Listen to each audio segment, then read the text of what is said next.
बच्चों नमस्कार। मैं डॉक्टर शैलेश कुमार पांडे। आइए अब हम आगे बढ़ते हैं और बंधुत्व, जाति और वर्ग चैप्टर में सामाजिक विषमताएं, वर्ण व्यवस्था और जाति व्यवस्था के बारे में हम अध्ययन करते हैं। अगर हम वर्ण व्यवस्था की बात करें तो आपको पता है कि सिंधु घाटी सभ्यता में अर्थात वैदिक सभ्यता के जो पूर्व जो हमारा समाज था वह वर्ण में विभाजित था। वर्ण शब्द संस्कृत के व्री धातु से निकला है, जिसका शाब्दिक अर्थ होता है वर्ण करना या चुनना। इस प्रकार इससे तात्पर्य वृत्ति अथवा व्यवसाय चयन यानी कि चॉइस ऑफ वोकेशन से है। वर्ण का एक अर्थ रंग अर्थात कलर भी होता है तथा इस अर्थ में भी इस शब्द का प्रयोग कहीं कहीं मिलता है। ऋग्वेद में इसका प्रथम प्रयोग इसी अर्थ में हुआ जहां आर्यों ने अपने को श्वेत वर्ण और दास दस्युओं को कृष्ण वर्ण को बताया है। और आपको बता दें कि ऋग्वेद के पुरुष सूक्त में वर्ण व्यवस्था का सबसे सर्वोत्तम व्याख्या की गई है, जहां एक ही परिवार में चारों वर्ण अर्थात कि ब्राह्मण, राजन्य जो कि आगे चलकर क्षत्रिय हुआ, वैश्य और शूद्र, एक ही परिवार में यह चारों वर्ण ऋग्वेद के 10वें मंडल के पुरुष सूक्त में इसका उदाहरण मिलता है। कालांतर में अगर उत्तर वैदिक काल में चलें तो यह वृत्ति का सूचक बन गया तथा आगे चलकर इसका व्यवसाय के आधार पर समाज में वर्णों का विभाजन किया गया। तत्पश्चात उनमें कठोरता आई तथा व्यवसाय के स्थान पर जन्म को आधार मान लिया गया, जिसके फलस्वरूप वर्ण व्यवस्था जाति व्यवस्था में परिणित हो गई। और ऋग्वेद में हमें वर्ण व्यवस्था देखने को मिलती है, जबकि उत्तर वैदिक काल तक आते आते यही वर्ण व्यवस्था जाति व्यवस्था में परिवर्तित हो जाती है। भारतीय प्राचीन साहित्य में वर्ण व्यवस्था की उत्पत्ति संबंधित विविध उल्लेख प्राप्त होते हैं। ऋग्वेद के पुरुष सूक्त में चारों वर्णों को विराट पुरुष के चारों अंगों से उत्पन्न कहा गया है। तदनुसार उसके मुख से ब्राह्मण, भुजाओं से क्षत्रिय, जंघे से वैश्य तथा पैरों से शूद्र की उत्पत्ति मानी गई है। चातुर्वर्ण व्यवस्था का यह सबसे प्राचीनतम उल्लेख ऋग्वेद के पुरुष सूक्त में किया गया है, जहां कहा गया है ब्राह्मणोस्य मुखा मासीद बाहुराजन्य कृतः उरूत दस्य यदैश्य पदाभ्याम शूद्रो अजायतम। अर्थात आपको बताए कि जो ब्राह्मण हैं वो मुख से विराट पुरुष के और भुजाओं से क्षत्रिय, जंघ से वैश्य और पैरों से शूद्र की उत्पत्ति हुई। महाभारत में विराट पुरुष के स्थान पर ब्रह्म की कल्पना की गई है, ब्रह्मा जी की, और उनके विविध अंगों से चारों वर्णों की उत्पत्ति को बताया गया है। शांति पर्व के अंतर्गत यह उल्लेख प्राप्त होता है, जहां बताया गया है कि ब्रह्मा के मुख से ब्राह्मण, भुजाओं से क्षत्रिय और जंघे से वैश्य और तीनों वर्ण की सेवा करने के लिए पैर से शूद्र की रचना हुई है। गीता में भगवान कृष्ण ने स्वयं को चारों वर्णों का कर्ता और विनाशक बताया है। मनुस्मृति तथा पुराण में भी वर्ण व्यवस्था की दैवीय उत्पत्ति के सिद्धांत का समर्थन देखने को मिलता है। मनु के अनुसार ब्रह्मा ने लोक वृद्धि के सुख मुख, बाहु, उरु तथा पैर से क्रमशः ब्राह्मण, क्षत्रिय, वैश्य और शूद्र की सृष्टि की थी, और पुराण ब्रह्मा के स्थान पर विष्णु को इसका जनक मानता है। और यदि हम आए वर्ण व्यवस्था की उत्पत्ति की दैवी सिद्धांत आधुनिक परिप्रेक्ष्य में यह तर्क संगत नहीं लगता। प्राचीन साहित्य के अनुशीलन से यह स्पष्ट हो जाता है कि वर्ण का संबंध देवता की अपेक्षा गुण तथा कर्म से अधिक था, और वस्तुतः कर्म ही इस व्यवस्था की उत्पत्ति में प्रधान तत्व प्रतीत होता है। गीता में कृष्ण ने बताया है कि चातुर्वर्ण्यम मया सृष्टम गुण कर्म विभागशः तस्य कर्तारमपि मा विद्वैक्तारमव्ययम्। अर्थात कि चारों वर्ण की उत्पत्ति गुण तथा कर्म के आधार पर की गई है, और गुण भी 3 प्रकार के बताए गए हैं। सतोगुण यानी कि सत्य, रजोगुण यानी कि रज, और तमोगुण यानी कि तम। सतोगुण जो ज्ञान था वह रजोगुण आसक्ति और तमोगुण अज्ञान अथवा अंधकार का सूचक बताया गया है। ये वर्ण व्यवस्था थी। आगे यही वर्ण व्यवस्था उत्तर वैदिक कालीन में जाते जाते जाति में परिवर्तित हो जाती है। और अगर देखा जाए तो जाति शब्द जन से बना है, जिसका अर्थ होता है कि जन्म लेना, अर्थात जो जिस कुल में जन्म लिया उसी के आधार पर उसकी जाति तय कर ली जाती थी। और वैदिक साहित्य में जाति प्रथा का तो कोई उल्लेख नहीं मिलता। धर्म सूत्रों में जाति शब्द का प्रयोग केवल मिश्रित वर्णों के लिए किया गया है तथा उन्हें प्रायः शूद्र की संज्ञा दी गई है। अगर हम निरुक्त तथा अष्टध्यायी का अध्ययन करें तो हमें पता चलता है कि सबसे पहले कृष्ण जातीय और ब्राह्मण जातीय शब्दों का प्रयोग हमें यहाँ देखने को मिलता है। यह इस बात का सूचक है कि ईसा पूर्व 5वीं शताब्दी तक समाज में जाति प्रथा प्रतिष्ठित हो गई थी। और अगर धर्मसूत्र के समय से हमें जाति धर्म का उल्लेख प्राप्त होने लगा था, ये जाति व्यवस्था उस समय देखने को मिलती है। आप देखेंगे कि जिसमें यह जो ब्राह्मणों का मानना था कि यह व्यवस्था जिसमें स्वयं पहला दर्जा जो ब्राह्मणों को मिला है, ब्राह्मणोस्य मुखासीद, अर्थात कि ब्रह्मा मान लीजिए या विराट पुरुष मान लीजिए या विष्णु भगवान को अगर मान लें, तो मुख से उनके ब्राह्मणों की उत्पत्ति हुई है। और इसका जो अर्थ समझाने का प्रयास ये किया गया है वह कि मुख का मतलब कि जो मुख से बोलने वाले काम करते थे, जैसे कि पुरोहित का काम, पंडिताई का काम, धर्मशास्त्रों का काम, अध्यापन का काम, पूजा पाठ का काम, वो ब्राह्मण कहलाए थे। यह वर्ण व्यवस्था की बात थी। तो कोई किसी भी कुल में जन्मा हो, यदि वर्ण व्यवस्था के तहत वह अध्यापन का कार्य, पूजा पाठ का कार्य इत्यादि कार्य करता था तो वो ब्राह्मण माना जाता था। यदि कोई सुरक्षा का काम करता था, कोई सेना में भर्ती हुआ, जो देश की सेवा में संलग्न था व्यक्ति, वह चाहे जिस भी कुल में जन्म लिया हो, वह राजन्य या क्षत्रिय की उसको संज्ञा दी गई थी। परंतु आगे चलकर यह वर्ण व्यवस्था जन्म में जब परिवर्तित हुई, जन्म को ही जब आधार माना गया और जाति व्यवस्था में परिवर्तित हुआ, तो वह ब्राह्मण कुल में पैदा होने वाला व्यक्ति चाहे वो जो कर्म करे वह ब्राह्मण कहलाता था। क्षत्रिय कुल में पैदा होने वाला व्यक्ति चाहे वो जिस भी व्यवसाय से जुड़ा हो वो क्षत्रिय कहलाता था। अब आइए उचित जीविका की तरफ चलें तो धर्मसूत्रों और धर्मशास्त्रों में 4 वर्गों के लिए आदर्श जीविका से जुड़े कई नियम मिलते हैं। जैसे कि ब्राह्मणों का कार्य अध्ययन, वेदों की शिक्षा करना था, यज्ञ करना और करवाना था, उसका काम दान देना तथा लेना भी था। अगर क्षत्रियों की बात करें तो उनका कार्य युद्ध करना था, लोगों को सुरक्षा प्रदान करना था, न्याय की व्यवस्था करना था, यज्ञ करवाना था और दान दक्षिणा देना था।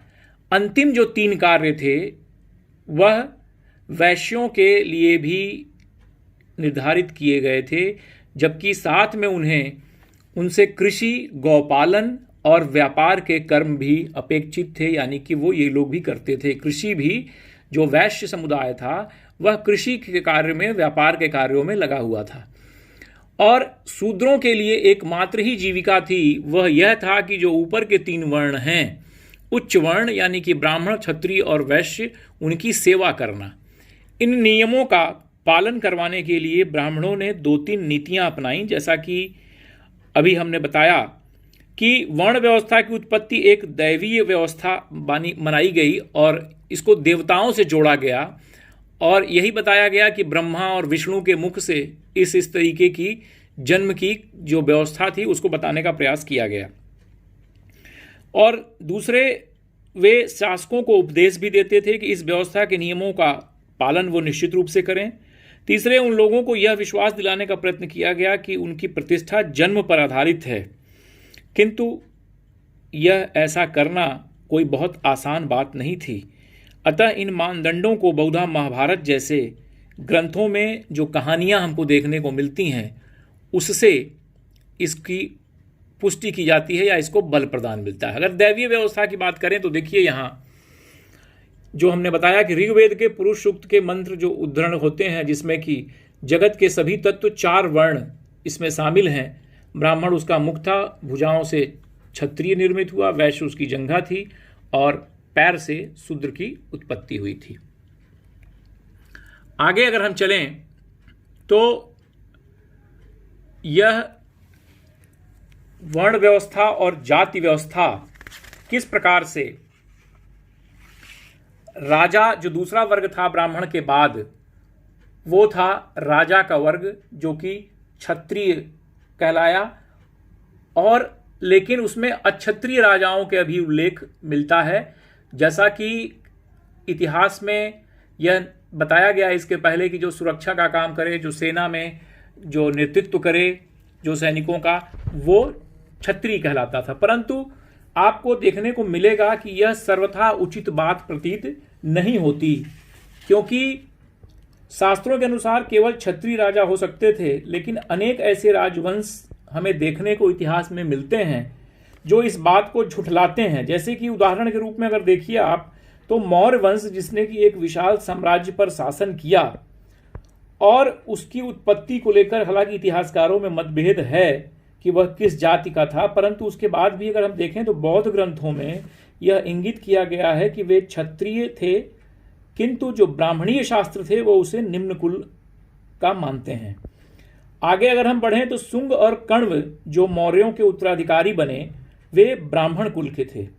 वस्तुतः राजनैतिक सत्ता का उपभोग हर व्यक्ति कर सकता था जो शक्तिशाली हो, अर्थात जो व्यक्ति शक्तिशाली होता था, जो व्यक्ति साहसी होता था, जिसके अंदर बल और सामर्थ्य था, वह चाहे जिस भी कुल का हो वही शासक बनता था।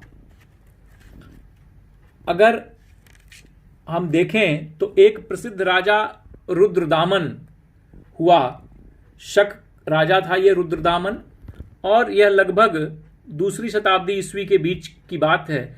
उसने सुदर्शन सरोवर झील का जीर्णोद्धार जो कराया था, जिसका कि उल्लेख हमें जूनागढ़ के अभिलेख में भी मिलता है। इससे यह ज्ञात होता है कि शक्तिशाली जो भी हो और चाहे जिस वर्ग से हो, वह मलेच्छ संस्कृति परिपाटी से वो अवगत थे। एक दिलचस्प बात आपको देखने को यह मिलती है कि सातवाहन कुल के सबसे प्रसिद्ध जो राजा हुए सातकर्णी, जिसे कि गौतमी पुत्र श्री सातकर्णी शास्त्रों में लिखा गया है या अभिलेखों में हमें मिला है, उसने स्वयं को अनूठा ब्राह्मण और शास्त्र साथ ही साथ क्षत्रियों के दर्प का हनन करने वाला अपने को बताया है। उसने यह भी दावा किया कि 4 वर्णों के बीच विवाह संबंध होने पर उसने रोक लगाई थी, किंतु फिर भी रुद्रदामन के परिवार से उसने विवाह संबंध स्थापित किए थे। जाति प्रथा के भीतर आत्मसात होना बहुधा एक जटिल सामाजिक प्रक्रिया थी, और सातवाहन स्वयं जो कि ब्राह्मण वर्ण के थे, और जबकि ब्राह्मण शास्त्र के अनुसार राजा को क्षत्रिय होना चाहिए, परंतु उन लोगों ने शासन किया और वे चतुर्वर्णी व्यवस्था को, मर्यादा को बनाए रखने का दावा तो करते थे, किंतु साथ ही उन लोगों से वैवाहिक संबंध भी स्थापित करते थे जो इस वर्ण व्यवस्था के बाहर के थे, और इस प्रकार से वो अंतर्विवाह पद्धति का पालन करते थे, ना कि बहिर्विवाह प्रणाली का, जो ब्राह्मणी ग्रंथों में हमको देखने को मिलता है। आगे आइए तो जातियां और उसकी सामाजिक जो गतिशीलता थी वो और जातियां और जटिल हुईं, और ये जटिलताएं समाज के वर्गीकरण के लिए जो जाति शब्द प्रयोग हुआ है उससे यह और भी स्पष्ट हमको देखने को मिलता है। और जाति भी जन्म पर आधारित थी, किंतु वर्ण जहां पर केवल 4 थे, ब्राह्मण, क्षत्रिय, वैश्य और शूद्र, परंतु जातियों की कोई गिनती वहां पर नहीं थी, और अलग अलग जातियों का वहां प्रादुर्भाव हुआ। जैसे कि उदाहरण के रूप में आप देख सकते हैं कि जंगल में रहने वाले निषाद या फिर व्यावसायिक वर्ग, जैसे कि स्वर्णकार जो सोने का काम करते थे, जिन्हें कि जो 4 वर्ण थे, ब्राह्मण, क्षत्रिय, वैश्य, शूद्र, उसमें कहीं भी वो समाहित किसी वर्ण में नहीं हो सकते थे, उनका जाति में वर्गीकरण कर दिया गया। ऐसे लोग जिनका कि वर्णों में समायोजन संभव नहीं था, उनको जातियों में बांटा गया, और वे जातियां जो एक ही जीविका अथवा व्यवसाय से जुड़ी हों, वो उसी में उनको रखा जाता था, यानी कि संगठित किया जाता था। हालांकि इन समुदायों का इतिहास का लेखा जोखा हमें बहुत कम प्राप्त हुआ है, लेकिन अपवाद स्वरूप जैसे कि मंदसौर, जो कि मध्य प्रदेश का एक जिला है, वहाँ से मिला जो अभिलेख है लगभग 5वीं शताब्दी ईसा पूर्व में, इसमें रेशम के बुनकरों की एक श्रेणी का वर्णन हमको देखने को मिलता है। ये मूलतः लाट यानी कि गुजरात प्रदेश के निवासी थे और वहाँ से मंदसौर चले गए थे, जिसे उस समय दशपुर के नाम से जाना जाता था, मंदसौर को। और वहाँ पर इस कठिन यात्रा में उन्होंने अपने बच्चों और बांधवों के साथ संपन्न की थी ये यात्रा, और उन्होंने वहाँ के राजा की महानता के बारे में बहुत कुछ सुन रखा था। अतः उन्होंने निर्धारित किया कि हम यहाँ से उसी राज्य में जाकर और बसेंगे। अगर हम देखें तो यह अभिलेख जटिल सामाजिक प्रक्रियाओं की झलक देता है तथा श्रेणियों के स्वरूप के विषय में हमको जानकारी भी प्रदान करता है। अब आइए हम देखते हैं कि जो वणिक थे, जो व्यापार इत्यादि किया करते थे, उनकी स्थिति। तो संस्कृत के जो ग्रंथ और अभिलेख जो व्यापारियों के लिए हमें वहाँ पे मिले हैं, उसमें उनके लिए वणिक शब्द का प्रयोग किया गया है। हालांकि शास्त्रों में व्यापार को वैश्यों की जीविका बताया जाता है। अन्य स्रोत में अधिक जटिल स्थिति देखने को मिलती है, जैसे कि शूद्रक का जो नाटक है मृच्छकटिकम, जो लगभग 4वीं शताब्दी ईसा पूर्व का है, उसमें जो नायक चारुदत्त है उसको ब्राह्मण वणिक बताया गया है। और 5वीं शताब्दी ईस्वी में एक अभिलेख में 2 भाइयों को क्षत्रिय वणिक बताया गया है। अर्थात आप देखेंगे कि इन जातियों में या व्यवसायों में भी ब्राह्मण और क्षत्रिय वर्ण के हिसाब से उन्होंने बांट रखा है। यह व्यवस्था हमको वहां पर देखने को मिलती है। इसी तरीके से आप देखेंगे कि रेशम बुनकरों के बारे में जो हमें जानकारी मिलती है, जो रेशम का काम करते थे, उसका भी हमको उल्लेख मिलता है। कुछ लोगों ने संगीत से अत्यंत प्रेम है जो कानों को प्रिय होता है, और अन्य को गर्व है कि सैकड़ों उत्तम जीवनियों के रचयिता होने का। इस तरह से वे अनेक कथाओं से परिचित थे। अगर हम देखें तो जो वो लोग हुआ करते थे वो उत्तम धार्मिक व्याख्यानों में तल्लीन होते थे। कुछ लोग अपने धार्मिक अनुष्ठानों में श्रेष्ठ भी माने गए थे। इसी तरह अपने पर निग्रह रखने वाले यानी कि वैदिक खगोल शास्त्र में पारंगत हैं, और अन्य जन जो है युद्ध करने में शूरवीर और शत्रुओं का अनिष्ट करते रहते हैं। और 4 वर्णों के परे और भी हमको देखने को मिलते हैं वर्ग। अगर हम बात करें तो संस्कृत साहित्य में जब ऐसे समुदायों का उल्लेख आता है तो उन्हें कई बार विचित्र, असभ्य और पशु के समान चित्रित किया गया है। ऐसे कुछ उदाहरण हमको देखने को मिलते हैं जो वनों में लोग रहा करते थे और जिनके लिए शिकार और कंदमूल को इकट्ठा करना जीवन निर्वाह का सबसे महत्वपूर्ण साधन माना गया था। वो वर्ग कौन सा था? वह निषाद वर्ग था, जिसे एकलव्य जुड़ा माना जाता है। निषाद एकलव्य को बहुत महत्ता देते हैं और इसका उदाहरण भी हमको देखने को मिलता है। यायावर पशुपालक यानी कि जो घुमक्कड़ी स्वभाव के जो पशुपालक हुआ करते थे, उनके समुदायों को भी शंका की दृष्टि से देखा जाता था, क्योंकि उन्हें आसानी से बसे हुए कृषि कार्यों में लगे हुए सांचे के अनुरूप नहीं ढाला जा सकता था। वो चूंकि एक जगह पर रहकर कृषि नहीं करते थे, वो घुमक्कड़ी प्रवृत्ति के थे, इसीलिए वो एक स्थान पर नहीं रहते थे और वो खेती भी स्थायी रूप से एक जगह रहकर नहीं करते थे। कभी कभी उन लोगों को जो असंस्कृत भाषी थे उन्हें मलेच्छ कहकर भी पुकारा जाता था, किंतु इन लोगों के बीच विचारों और मतों का आदान प्रदान आपस में होता था। उनके संबंधों के स्वरूप के बारे में महाभारत के कथाओं से हमको ज्ञात होता है मलेच्छ के बारे में। अब आइए, जो 4 वर्ण थे उनमें जो वर्ण आप देखेंगे कि 4 वर्णों से परे अधीनता और संघर्ष में आपको देखने को मिलेगा कि ब्राह्मण कुछ लोगों को वर्ण व्यवस्था वाली सामाजिक प्रणाली के बाहर मानते थे। वो कुछ वर्गों को ऐसा मानते थे कि जो सामाजिक प्रणाली की जो व्यवस्था बनाई गई थी उनके अंदर वो नहीं आते हैं। साथ ही उन्होंने समाज के कुछ वर्गों को अस्पृश्य भी घोषित कर रखा था। अस्पृश्य का आप मतलब समझते हैं। अस्पृश्य का मतलब होता है जिसको कि छुआ ना जा सके, जिसको छूने से लोग घृणा करते हों, उसे अस्पृश्य कहते हैं। जिसको सामने पड़ जाने पर भी बहुत अनिष्ट माना जाता था, वो अस्पृश्य की संज्ञा उनको इतिहास में दी गई थी। तो ऐसे वर्ण भी थे, जातियां थीं, वर्ण नहीं, ऐसी जातियां थीं जिनको कि अस्पृश्य माना गया था। उन्हें अस्पृश्य कहते थे कि वो अस्पृश्य हैं। और सामाजिक वैषम्य को और अधिक प्रखर बनाया गया था। ब्राह्मणों का यह मानना था कि कुछ कर्म खास तौर से वो जो कि अनुष्ठानों के संपादन से जुड़े थे और पुनीत तथा पवित्र थे, अतः अपने को पवित्र मानने वाले लोग अस्पृश्यों से दूर रहते थे, उनसे भोजन को स्वीकार नहीं करते थे। और पवित्रता के इस पहलू के ठीक आप अगर देखेंगे तो विपरीत कुछ काम ऐसे भी थे जिन्हें खास तौर पर दूषित माना जाता था। जैसे क्या दूषित माना जाता था?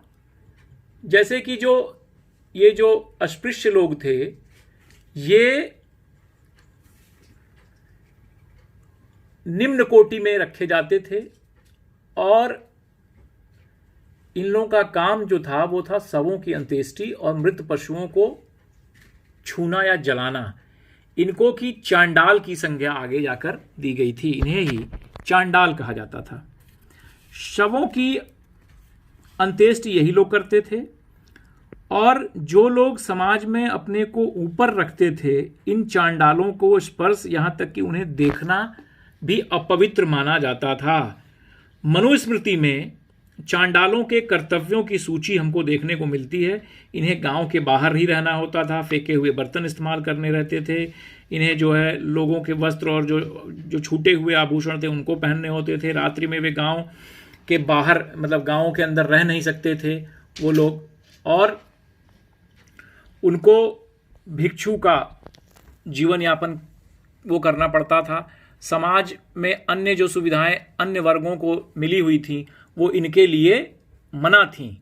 और चीन से आए हुए बौद्ध भिक्षु जो फाशियन का कहना है कि अस्पृश्यों को सड़क पर चलते हुए करताल बजाकर अपने होने की सूचना देनी पड़ती थी ताकि जो अन्य वर्ग है वो उसको देखने के दोष से बच जाए। एक और चीनी यात्री यहाँ पर तीर्थयात्री आए, श्वेनसांग, उन्होंने कहा कि वधिक और सफाई करने वालों को नगर के बाहर ही रहना पड़ता था। जो अब्राह्मणीय ग्रंथ में चित्रित जो चांडाल हैं, उनके जीवन का विश्लेषण करके इतिहासकारों ने यह जानने का प्रयास किया कि क्या चांडालों ने शास्त्रों में निर्धारित अपने को जो हीन बताया गया था, क्या उसको स्वीकार कर लिया था या कभी इसका विरोध भी किया था। यदा कदा इन ग्रंथों में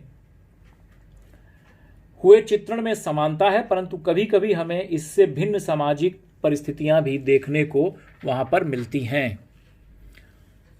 ये जो शास्त्रों में बताया गया है वो चीज़ तो थी ही, परंतु उसके अलावा भी हमें समाज में व्यवस्था देखने को मिलती है। अब आइए चलते हैं, एक उदाहरण हम आपको बताते हैं बोधिसत्व का।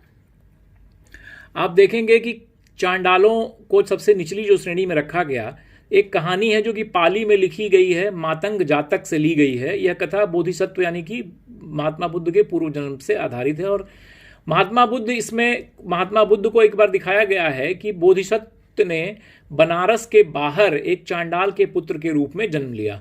उनका नाम मातंग था। एक दिन वो किसी कार्य के कारण नगर में गए। उनकी मुलाकात वहां पर दित्य मांगलिक नाम के एक व्यापारी की पुत्री से हुई। देखकर वह चिल्लाई कि अरे मैंने तो अशुभ देख लिया, यह सामने कहाँ से आ गया चांडाल, अब तो मेरा धर्म भ्रष्ट हो गया। वह क्रोधित होकर चिल्लाने जब शुरू की तो आस पड़ोस के लोगों ने उसको पकड़कर मातंग की पिटाई कर दी। विरोध में मातंग जो है व्यापारी के घर के दरवाजे पर जाकर बाहर लेट गया।